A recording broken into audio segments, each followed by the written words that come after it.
저희가 티어스를 만들었잖아요. 공약. 티어스를 입고 최대한 빨리 이집트 가셔가지고 뭔가 인증샷을 찍어서 저한테 보내주시면 제가 선물을 드리겠습니다. 선물, 와. 그 선착순 3명까지. 3명? 3분이 쌓이면 이 방송 하기 전에 뵙고서 같이 식사를 하고. 그럼 형님이. 그럼 제가 사죠. 이노아님도. 윤호님도 같이 가시죠? 예. 당연히 같이 가셔가지고. 난리 이렇게. 났다. 그 다음에 저희 몇 벌 판매하면 형님이 제로투 춘다는 게 있지 않았어요? 아니, 없었어요, 그런 거. 인사 시간도 맞습니다. 여러분의 시간을 낭비해드릴. 느리지만 쿨한 과학. 랩미팅입니다. 반갑습니다, 교수님들. 반갑습니다. 반갑습니다. 일단 또 땡기. 지금까지 했던 거 진짜 빠르게 하고 오늘 진짜 하나 정도 새로운 거 말씀을 드리려고 그래요. 이 연표에서 저 주황색으로 밑에 표시한 부분이 피라미드가 세워진 시점이다 라고 말씀드렸고 저희는 저 고왕국의 한 중간 정도까지 지금 왔어요. 뭐 이런 식으로 피라미드 변천을 저희가 봤었죠. 타바, 계단식 피라미드, 일반형 피라미드 전환이 일어나다가 한번 무너지고 과도기적으로 굴절 피라미드 만들어도 결국 일반형 피라미드 만들어줬죠.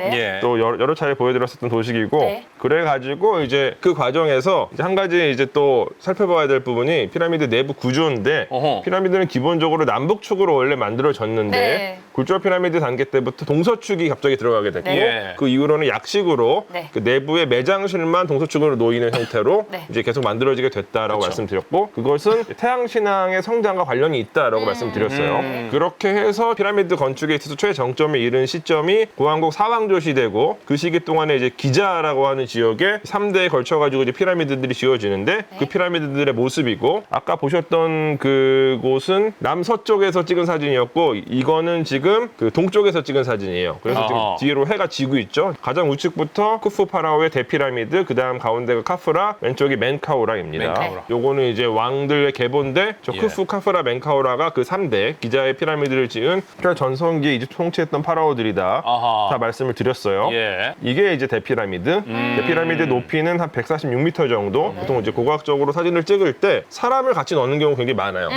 왜냐하면은 사이즈를 봐야 돼. 그거를 이제 보통 인간 스케일, 휴먼 스케일이라고 불러요. 그러니까 대략적인 규모를 이제 파악할 수 있게끔 이게 이제 저희 티어스에 넣었던 그 도면인데 대피라미드의 내부 도면이고요. 그 저희가 계속해서 그 대피라미드 내부 사진도 많이 보여드렸어요. 이게 이제 그 가장 주된 매장실인 왕의 방. 이게 이제 그 아래쪽에 있는 왕비의 방인데 이 왕비의 방에서는 그 환기구에서 90년대부터 새로운 공간이 발견이 되었다. 이 환기구에다 이렇게 그 로봇을 넣어가지고 탐사를 했죠. 93년, 2002년, 2011년. 그래가지고 발견된 공간은 이렇게 손잡이가 달려있는 조그마한 방 같은 게 있다. 그리고 2011년에는 이제 안에다가 내시경을 넣어가지고 360도로 회전시켜서 전체적인 정황을 파악했고 그 중에는 바닥 쪽에 무슨 글씨 같은 것들이 쓰여져 있었다. 여기까지가 이제 최종적으로 지금 확인된 것이고 그리고 이게 이제 카프라 피라미드. 카프라 피라미드는 상단부의 외장석이 좀 특이하다. 요게 이제 외장석이 원래는 다 덮여 있다가 원래 다 덮여 있다가 위에만 나온 거죠? 맞아요. 이건 대피라미드인데 대피라미드 같은 경우도 하단부에 아주 조금 남겨져 있는데 좌측 하단부 보시면 되게 매끈한 부분이 있죠. 저게 원래 외장석이에요. 저희 또 봤었던 이 굴절 피라미드는 몸체 하단부의 상단 부분이 대부분 이제 그 남겨져 있죠, 외장석이. 당겨서 보면은 이런 모습을 하고 있고 정교하게 판판하게 이제 만들어가지고 껴 맞추는 방식으로 외장석을 설치를 했다 보여드렸습니다. 그리고 이 외장석 가운데 일부를 이제 그 유럽 사람들이 가지고 왔어요. 좌측에 있는 거는 영국 브리티시 뮤지엄에 있는 것이고 그다음 우측에 있는 것은 역시 영국인데 이게 영국이 그 문나이트 이야기할 때 그 대형 박물관이라는 이름이 왜 잘못되어 있고 그렇기 때문에 영국은 사실 어떤 구조로 되어 있다를 설명드린 적이 있는데 우리가 일반적으로 영국이라고 하는 국가는 영어로 하면은 The United Kingdom of Great Britain and Northern Ireland거든요. 플레임이 그렇고 그 안에는 사실 또 4개의 국가가 있는데 잉글랜드, 스코틀랜드, 웨일스, 북아일랜드가 있어요. 좌측에 있는 저 돌은 브리티시 뮤지엄에 있는데 브리티시 뮤지엄은 런던에 있고 런던은 잉글랜드에 속해져 있는 도시죠.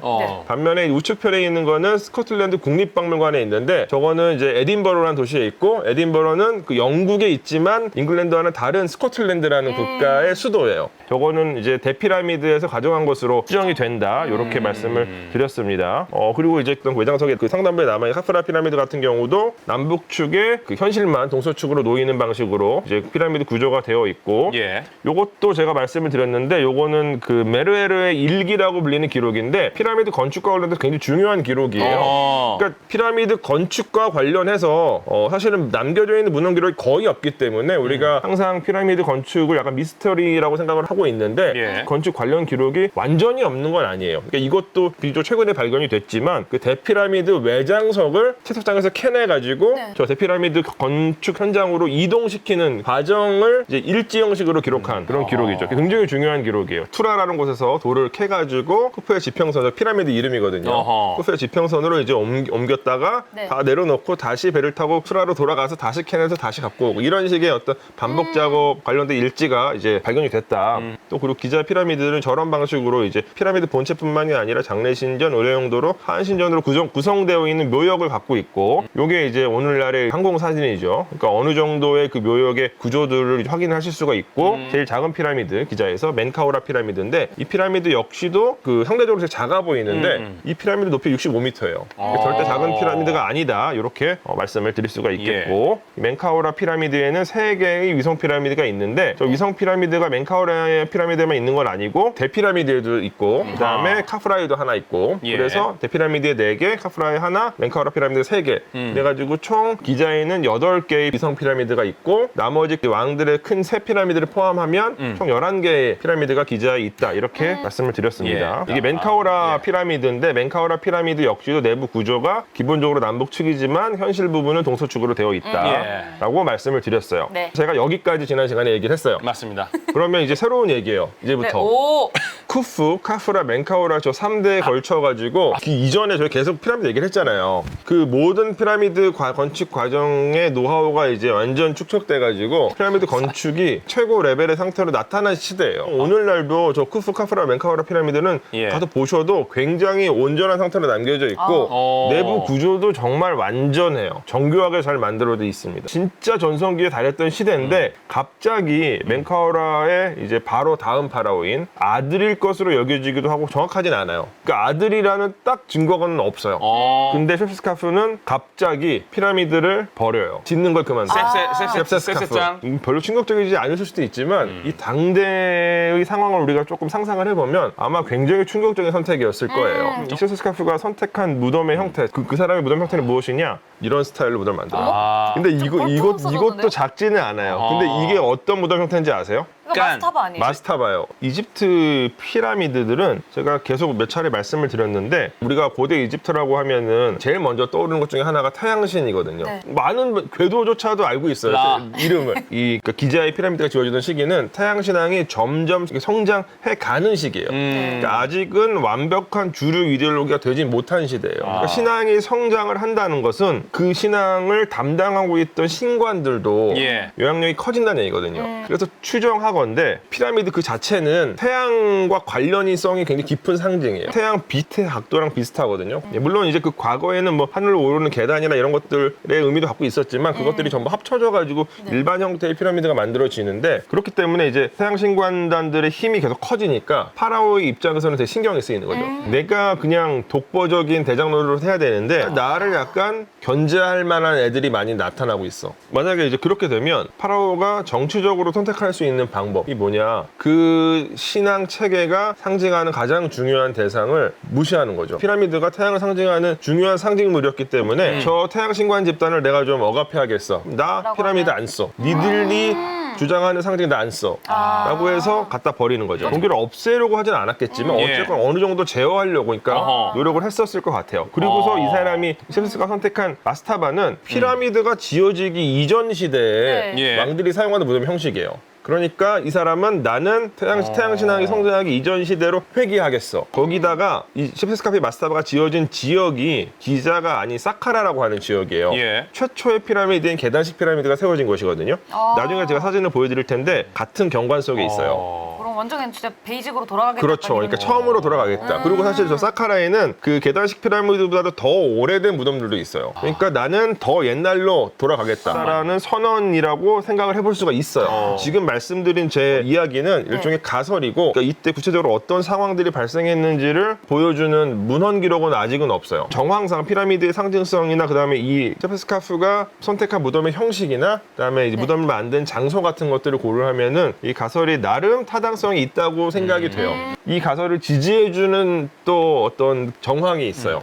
요게 세프스카프 직전 파라오들의 이름이에요. 공통점 보이시죠? 기본적으로 동그라미가 있네요. 저거 태양이에요. 저게 라라는 글자예요. 아. 저 이름들에는 모두 다 라의 이름이 들어가요. 그러니까 저기서 저 가장 위에 제데프라를 보시면 동그라미 하나 있고 무슨 기둥 같은 생긴 거 하나 있잖아요. 네네. 예. 저게 이제 제드라는 글자인데 오시리스라고 하는 신의 척추, 등뼈를 상징하는 상징이자 글자예요. 갖고 있는 의미는 안정적이다. 안정적. 뭐 근데 영속된다 뭐 이런 뜻이에요. 저 뒤에 저 살모산 모양 저 글자는 발음을 F 발음이에요. F. 그리고 여기서는 3인칭 남성 주어라고 생각하시면 돼요. 3인칭 남성. 네. 그래서 제데프라라고 하면은 그는 나처럼 굳건하다. 그는 나처럼 뭐 이제 영속한다. 뭐 이런 뜻이에요. 저게 이제 쿠푸의 첫 번째 아들인 제데프라의 이름이고요. 근데 이제 저기서 보시면은 제가 제데프라라고 읽었는데 그 라 모양 글자가 가장 앞에 쓰여져 있잖아요. 그쵸. 저 글자는 지금 왼쪽에서 오른쪽으로 쓴 건데 예. 이집트 사람들은 이제 신과 관련된 단어를 쓸 때는 어떤 이제 문장에서 가장 앞에다가 쓰는 경우가 도치시켜서 쓰기 때문에 가장 앞에다가 썼다고 생각하시면 돼요. 그리고 저 이름을 쓸 때 이제 쓴 타원형 틀이 있잖아요. 예. 그다음에 끝에가 이제 묶여 있는 모습을 하고 있는 건데 예. 저 틀을 이제 카루투시라고 해요. 파라오의 이름을 쓰는 주요한 형식들 가운데 하나예요. 사왕조 시대 때 거의 처음 등장을 해서 이집트 문명이 끝날 때까지 계속 이제 사용이 된다. 지금 이 시기에는 정립돼 있지 않는데 조금 시간이 지나면 파라오들은 이름을 5개를 갖게 돼요. 예, 그러니까 출생명, 즉위명, 호루스 이름, 황금 호루스 이름, 두 여주인 이름. 그 중에서 보통은 출생명과 즉위명을 저 카루투시 안에다가 써요. 아빠 제데프라랑 카프라랑 이름이 거의 똑같죠. 어허. 가운데 쓰여져 있는 저 글자가 무슨 발음 나는지 짐작하실 수 있죠.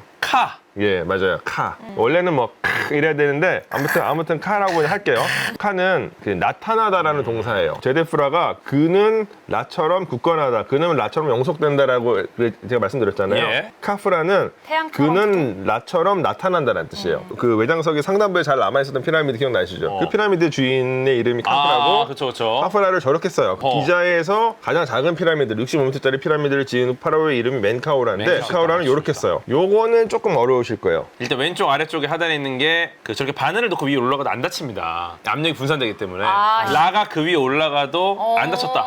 그리고 그걸 옆에서 사람들이 보면서 우와 하고 놀랬다. 놀래서 이게 손을 이렇게 한 거죠. 이야. 뭐 그렇다고 치죠. 정확히 보신 것처럼 저기 3개 쓰여져 있는 글자는 이제 손을 이렇게 위로 올리고 있는 모양 글자예요. 그러니까요. 근데 저 글자의 발음이 카예요. 카. 그러니까 이집트어에서 어떤 똑같은 글자를 3개를 쓴다라는 것은 복수형이라는 뜻이에요. 복수형을 쓰는 방법이 그 2가지가 있는데 글자 똑같은 글자를 3개 쓰거나 글자를 하나 쓰고 그 아래에다가 짝대기 3개를 그어요. 이 양손을 위로 올리고 있는 저 모양의 글자는 발음 말씀드린 것처럼 카고 뜻은 그러니까 이집트 사람들은 그러니까 영어 하나로만 구성되어 있는 것이 아니라 되게 많아요. 그 중에서 제일 유명한 것이 이제 카랑 바라는 영혼인데 근데 저 글자는 이제 카 영혼을 뜻하는 글자죠. 뭐 이제 카와 바, 뭐 아크 뭐 이런 것들에 대해서는 제가 나중에 아마 설명드릴 기회가 있을 건데 아무튼 그냥 영혼이라고 지금 생각하셔도 상관없어요. 그래서 저거는 영혼들이 되는 거예요. 영혼. 카우라고 발음을 하는 거예요. 고대 이집트어에서는 복수형 어미가 우예요. 좌측 아래쪽에 쓰여져 있는 글자. 네. 저거는 이제 맨이라고 있는데 저 문자의 원래 형상은 사네트라는 보드게임 판이에요. 근데 그 보드게임 판이랑은 좀 다른 의미로 사용이 돼요. 맨 역시 약간 오랫동안 지속되다, 안정적으로 유지되다 이런 의미를 갖고 있어요.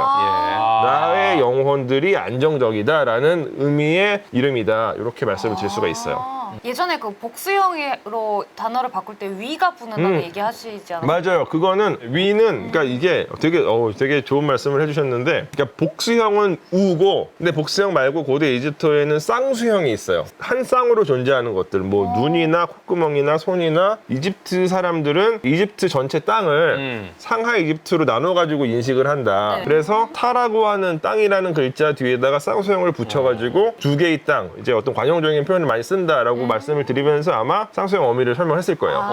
두 땅 하면은 타미가 되는 거고, 땅들 하면 어떻게 될까요? 타우. 예, 그래서 제가 여기서 드리고 싶은 말씀은 나스타바를 무덤으로 선택했던 세프스카프 이전 시대의 파라오들의 이름에는 다 라가 들어간다. 이 시기는 이미 라가 어느 정도 영향력을 상당히 갖고 있었던 시기인 거예요. 그러니까 파라오의 이름에 라라는 이름을 쓸 정도니까. 그러네요. 근데 이 제데프라 또 이전에는 없어요. 그러네요. 쿠푸도 라가 네, 없어요. 그리고 쿠프 이전 시대 스네페로 다 없어요. 근데 라가 3개만 있을 것이다라고 생각하시면 아, 더 많아요. 훨씬 많아져요. 라스타바를 지은 파라오의 이름 셰스스카프죠. 예. 셰스스카프에는 이름에는 라가 전혀 들어가지 없네요. 않아요. 공통적으로 들어가는 거 하나 있죠. F. 카도 들어가죠. 그 앞에 있는 셰프세스만 알면은 대충 해석이 되시겠죠. 왜냐하면 카 뒤에 F가 들어가 있어요. 카랑 F는 저희가 아까 계속 얘기했죠. 카는 영혼, F는 그 3인칭 남성 소유격이 돼서 예. 그의 영혼이라고 해석할 수 있어요. 카프 부분은. 네. 근데 앞에 있는 셰프세스가 문제죠. 그 형용사인데 고귀한이라는 뜻이에요. 고귀하다. 고귀하다. 그의 영혼은 고귀하다라는 뜻의 이름을 갖고 있는 거예요. 아, 예, 그러니까 라를 의도적으로 안 써서 가능성이 있죠. 제가 아까 말씀드린 그 태양신을 싫다기보다 태양신앙이 갖고 있는 정당성을 어느 정도는 훼손을 시켜야 되는 거예요. 그래서 의도적으로 태양신앙을 상징하는 피라미드도 버리고 이름에서 빼버리고. 라도 쓰지 않고 네. 뭐 이런 방식의 선택을 했었던 것으로 여겨져요. 그런데 결과적으로 사실 이렇게 어떤 파라오가 특정 신관 집단의 권력을 제어하기 위해서 그 신관 집단이 섬기는 신을 약간 이제 거부하는 듯한 모습은 이집트 역사 속에서 몇 차례 더 나타나요. 항상 이집트 역사는 파라오랑 주요한 신의 신관 집단의 권력 다툼이 조금씩 벌어지는 식으로 진행이 돼요. 근데 이제 이것도 그 사례 가운데 하나인 것으로 여겨지고, 그런데 결과적으로 셰프스카프의 노력은 결국에는 성공하지 못한 것으로 여겨집니다. 자, 이게 셰프스카프의 왕위를 계승한 이제 그 훈의 파라오들이에요. 후에. 라 잔치가 벌어지죠. 그러네요. 이때부터로 이제 오왕조 시대라고 하는데, 이 오왕조 시대는 진짜로 이제 이 고대 이집트를 대표하는 그 태양 신앙이 완전한 주류 이데올로기로 자리 잡은 시기예요. 이때부터 태양 신앙이 정말 이집트의 중심이 되는 거예요. 이제 태양신 라는 이렇게 생겼어요. 이러한 도상은 조금 더 후대에 이제 완성이 되긴 하는데, 기본적으로 태양신은 이제 매의 머리를 하고 있는 모습으로 많이 표현이 되고 얼굴은 호로스 아니에요? 똑같이 생겼어요. 이집트에는 저 매의 머리를 하고 있는 신이 굉장히 많아요. 대충 세봐도 10개가 넘으니까 너무너무 많은데 그중에서 제일 유명한 호루스 신이죠. 그 다음에 또 우리가 한번 얘기한 적이 있어요. 예, 문라이트에 나오는 콘슈 혹은 콘수라고 할 수 있는 신이 걔가 매였어요? 매예요. 다 매예요. 콘수도 매고 라도 매고 호루스도 매고 되게 많아요. 그러니까 생긴 건 똑같은데 구분할 수 있는 방법, 사실 뭐 옆에 써있는 이름을 읽으면 제일 좋은데 그 머리 위에 달려있는 장식을 보시면 돼요. 머리 장식. 이분은 태양이 태양신 라기 때문에 그쵸, 태양을 그쵸. 달고 있어요. 달이 여기서는 태양이기 때문에 붉은색으로 칠해져 있고, 콘수 같은 경우는 달이기 때문에 하얀색으로 칠해져 있는데 그 아래에 초승달까지 같이 덧붙여진 형태의 머리 장식을 갖고 있고, 호루스 같은 경우는 이게 파라오의 왕권이랑 관련이 있는 신이기 때문에 예. 파라오의 이중 왕관을 쓰고 있는 경우들이 많이 나타나요. 그러니까 이제 그런 식으로 이제 구분하시면 됩니다. 물론 이제 이 벽화들은 대부분 지금 저희가 말하는 시대보다 거의 한 1200~1300년 정도 후에 그려진 그림들인데, 네. 어쨌건 라는 이런 식으로 계속 이제 그림이 그려져요. 예, 요것도 역시 비슷하죠. 네, 다? 이것도 요거는 라. 이제 네페르타리 람세스 2세의 왕비의 무덤에서 보실 수 있는 벽화인데, 제가 뭐 자주 말씀드리곤 있는데 이 네페르타리 무덤은 이집트에서 방문하실 수 있는 모든 유적지 가운데 입장료가 제일 비싼 곳이에요. 뭐 한 7만 원 정도? 그리고 시간 제한도 있어서 10분 정도. 빨리 봐야죠. 빨리 봐야 돼. 그러니까 와, 근데 그게 정말 아깝지 않은 정도의 퀄리티를 갖고 사람들이 늘 있어요. 그렇게 좀 많이 줄을 서 있나요? 그렇죠. 와, 예, 그러면 그냥 무덤 보존을 위해서 애초에 무덤입니다. 14만 원 주고 20분 하거나 이러지는 못해요? 그건 안 돼요. 아, 그건 안 그러면은 돼요, 또 끊고 다음번에 들어갑니다. 다음 달에 들어가시면 그렇게 되죠. 해야 예. 되는구나. 인사 시간도 많습니다. 여러분의 시간을 낭비드릴 느리지만 쿨한 과학. 랩미팅이었습니다. 반갑습니다, 교수님들. 반갑습니다. 반갑습니다가 아니라 감사합니다. 반가웠습니다. 반가웠습니다. 예.